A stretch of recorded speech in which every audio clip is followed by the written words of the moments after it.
Banyak yang bilang, kalau ibu tiri itu memiliki sifat yang jahat, terutama pada anak tirinya. Tapi, hal itu tak berlaku padaku. Ibu tiriku begitu menyayangiku sepenuh hati. Bahkan, saking sayangnya, aku sampai diberikan sebuah hadiah yang begitu spesial olehnya. Hadiah yang akan selalu terkenang dalam hidupku dan telah membuatku lebih berwarna. Sebut saja namaku Rudy, dan usiaku 26 tahun. Usia yang sebenarnya sudah cukup untuk berumah tangga. Tapi, pada ketanyaannya, aku belum juga mendapatkan jodohku. Harus kuakui, wajahku memang pas-pasan. Tapi, soal harta dan lain-lainnya, aku bisa dibilang sudah mumpuni. Bapakku adalah seorang pejabat, sehingga, sedikit banyak, aku hidup dalam kemewahan.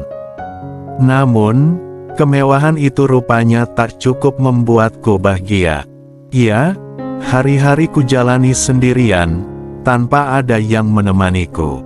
Kendati demikian, aku tak ingin dibilang hanya mengandalkan harta orang tua. Aku juga bekerja, dan gaji pekerjaanku cukup menjanjikan. Untuk masa depan nantinya, bapakku adalah seorang duda, dan tanpa sepengetahuanku, beliau ternyata sudah menikah lagi dengan seorang janda yang seumuran dengannya. Bapak menduda sejak kepergian ibuku beberapa tahun yang silam, karena ibuku terkena virus corona yang melanda. Sebenarnya, aku tak keberatan jika ia menikah lagi, namun, hanya saja, aku khawatir kalau wanita itu hanya memanfaatkan harta dan warisan bapakku. Pada saat pernikahan itu, bapak sama sekali tidak mengabariku. Apalagi, saat itu, aku juga sedang ada urusan pekerjaan proyek konstruksi yang kukerjakan di luar kota, selama 5 bulan lamanya. Jadi, aku tidak tahu menahu, dan saat aku pulang, ternyata, sudah ada ibu baru di rumahku. Singkatnya, di pagi hari, sehari setelah kepulanganku dari luar kota, aku baru saja selesai mandi dan menjemur pakaian di dekat balkon.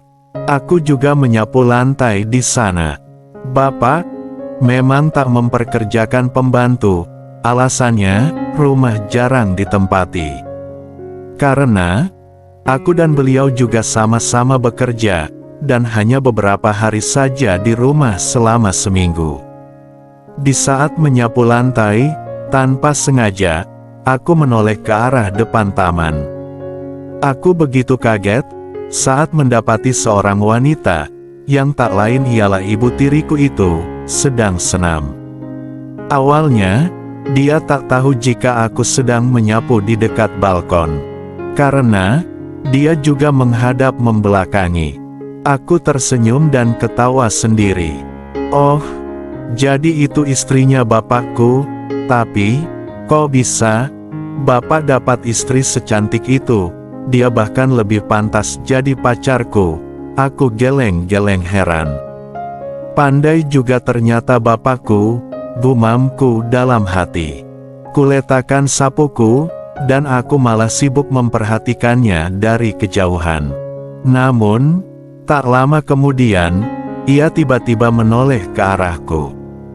Sempat aku salah tingkah, tapi, akhirnya, aku tersenyum juga padanya. Aku berpikir, dia tentu sudah tahu jika aku anak tirinya, sehingga, ia tak kaget saat melihatku. Sebut saja ibu tiriku itu bernama Bu Evi. Usianya 49 tahun, 5 tahun lebih muda dari ayahku. Dia terlihat tersenyum manis ke arahku dari depan rumahku. Aku pun membalas senyumannya itu yang begitu menawan.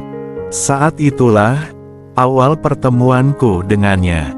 Di saat aku tengah terpaku oleh senyumannya itu, mendadak, suara bapak terdengar dari belakangku. Sontak, aku kaget, dan agak canggung. Bu Evi malah senyum-senyum melihat tingkahku. "Rudy, kamu lagi ngapain?" ucap bapak, yang rupanya sudah dari tadi di belakangku. "Oh, ini Pak, saya lagi nyapu, udah banyak debu soalnya," sahutku terbata. "Gimana Rat, cantik kan ibumu?" tanyanya. Aku malah makin gugup saat ia bertanya seperti itu. Aku sungguh bingung mau jawab apa, karena, pada kenyataannya, Bu Evi memang cantik menurutku. "Oh ya Rat, kamu sendiri kapan mau nikah? Bapak kan juga ingin menimang cucu, biar tambah ramai rumah ini," ujar bapak, yang seolah tengah mengejekku. Aku tertunduk, diam, dan tak bisa menjawab. Senyuman yang semula menghiasi wajahku, langsung hilang dengan pertanyaan semacam itu. "Iya, masih usaha Pak, doain aja." "Oh ya, Rudy permisi dulu," sahutku, sambil melangkah pergi menuju ruang aku. Jujur saja, aku begitu jengkel dan iri pada bapakku sendiri. Aku saja yang masih muda masih belum dapat istri, bapak yang udah tua, malah dia yang semudah itu mendapatkan kekasihnya. Malam harinya, kami pun makan malam bertiga bersama Bu Evi tentunya. Saat itulah, bapak baru mengenalkanku pada Bu Evi. Awalnya, kami sama-sama canggung. Tapi, karena bapak yang pada dasarnya humoris, membuat suasana menjadi cair. Kami pun kemudian ngobrol bersama, dan tak jarang pula, bapak bercanda dengan ibu tiriku itu. Ada rasa iri dan risih sebetulnya, tapi, ya sudahlah. Saat itu, tak ada obrolan yang terlalu serius di antara kami bertiga. Hanya saja, sesekali, aku mencoba curi-curi pandang ke arah ibuku yang anggun itu. Sekilas ku amati, Bu Evi ini, orangnya begitu sopan. Tutur katanya santun, dan juga murah senyum. Memang benar-benar beruntung bapakku mendapatkannya, pikirku. Hari-hari pun berlalu, tak ada proyek yang harus kukerjakan saat itu, sehingga, aku lebih banyak berdiam diri di rumah. Berbeda dengan, bapak yang hampir 2 kali seminggu harus keluar kota. Selain menjadi pejabat, beliau juga memiliki bisnis di mana-mana, sehingga, beliau lebih banyak keluar kota daripada di rumah. Keadaan itulah yang aku manfaatkan untuk lebih akrab lagi dengan ibu tiriku. Terutama, kalau bapak pergi, tak jarang, aku menemani ibuku itu untuk sekedar membantunya memasak, dan bersih-bersih. Dan tentu saja, sambil ngobrol, dan basa-basi dengannya. Kendati demikian, aku tetap bersikap sopan, agar dia tetap merasa nyaman ngobrol denganku. Dan seiring berjalannya waktu, keakraban kami pun sudah seperti ibu pada umumnya. Meskipun sebenarnya, aku mulai merasa ada perasaan lain yang hadir. Perasaan yang sulit ku mengerti, dan melebihi rasa hormatku itu sendiri. Lebih tepatnya, rasa ingin memiliki seutuhnya. Wajarlah, di usiaku yang seharusnya sudah menikah, tentu aku berharap ada seorang yang bisa mengisi hari-hariku.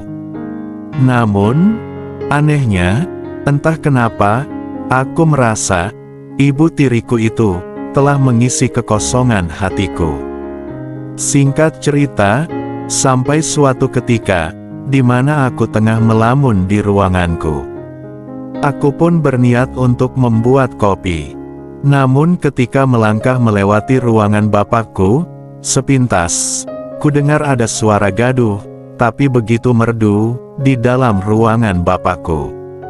Dan tentu saja, aku begitu paham akan suara apa yang ku dengar tersebut. Apalagi, saat itu, cuaca memang sedang dinginnya. Tapi yang aku heran, apakah bapakku masih bersemangat bekerja dalam hal demikian itu, di usianya yang sudah senja? Aku tersenyum sendiri, dan entah dari mana datangnya, timbul niat isengku, untuk menyaksikan apa yang terjadi di dalam sana, dari celah kunci pintu ruangan tersebut. Dan benar saja, saat ku perhatikan, ternyata, mereka sedang bekerja sama dengan begitu giatnya. Seketika, timbul gejolakan yang tak ku mengerti dari diriku. Terlebih lagi, saat amati, ibuku, yang begitu antusias melakukan tugas dan kewajibannya. Karena keisenganku itu, sontak, pikiranku, jadi melamunkan akan pekerjaan yang demikian tersebut. Alhasil, aku makin tak bisa beristirahat dengan nyaman. Bahkan, aku sampai kepikiran berhari-hari. Tak hanya sampai di situ, suatu pagi, Bapak mendapat telepon dari rekan kerjanya untuk pergi keluar kota. Dan jelas saja, beliau meninggalkanku dengan ibu di rumah. Pagi itu, aku sengaja bangun lebih awal. Aku berniat pergi mengunjungi teman lamaku. Namun, setelah selesai rapi-rapi, mendadak, terdengar suara ibu yang mengejutkanku. "Rudy," panggilnya, dengan suara yang lantang. Aku segera berlari menemuinya, yang sedang berada di dapur. "Ada apa, Bu?" "Ibu kenapa?" tanyaku. "Ini Rat, selang keran air lepas, jadi, airnya merembet kemana-mana," jawab ibu, sambil merapikan selang tersebut. "Oh alah, ini toh, sini, biar Rudy betulin dulu," kataku, sambil memperbaiki selang tersebut. Sementara Bu Evi menunggu di sebelahku. Di sela-sela aku yang tengah membetulin keran tersebut, tak sengaja, fokusku tertuju pada yang lain. Karena kebetulan, dasternya yang sederhana itu, sudah dipenuhi oleh air keran yang membasahi. Sehingga, keindahan panorama alam yang menakjubkan, dengan gunung-gunung yang berjejer rapi pun terlihat dengan samar dari kejauhan. Sesekali, aku begitu terpana menyaksikan pemandangan panorama alam indah tersebut. Namun, yang anehnya, meski ia menyadari hal itu, dia bahkan tak berusaha untuk menghalau fokusku. Malah nampak tersenyum padaku, seolah membiarkan pertunjukan kesenian itu. "Kamu kenapa kayak gugup gitu, Rat?" tanyanya, membuyarkan lamunanku. Jujur, jantungku terasa berdenyut dengan cepat. Gak kok Bu," sahutku terbata. "Ngomong-ngomong, selama ibu tinggal di sini, ibu kok gak pernah lihat kamu bawa pacar?" tanyanya. "Saya gak punya pacar, Bu. Lagian, siapa juga yang ingin pacaran sama Rudy, Bu?" sahutku sekenanya. "Ah, masa sih Rat, perasaanmu aja mungkin, kalau ibu perhatikan, kamu itu ganteng kok," ujarnya, yang membuatku tersipu. "Emangnya, tipe kamu kayak gimana sih Rat? Siapa tahu, bisa ibu carikan," jelasnya lagi. "Kayak ibu mungkin," sahutku dengan sedikit ragu. "Hah? Kenapa kayak ibu?"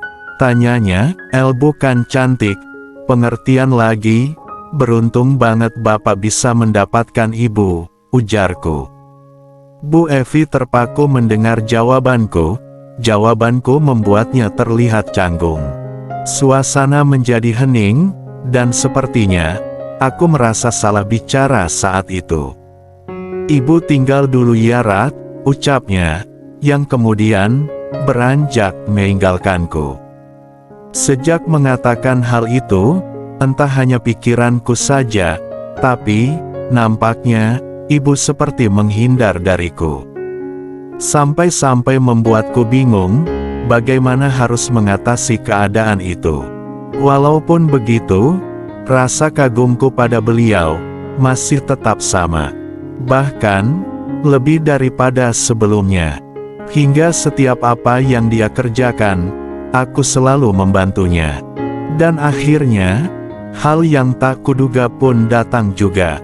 Tepat 2 hari setelah kepergian bapakku, sore hari itu, di saat aku sedang bersantai di ruang tamu, sambil memperhatikan tayangan televisi, nampak ia berjalan dari ruangannya, dengan sebuah handuk, menuju ke kamar mandi.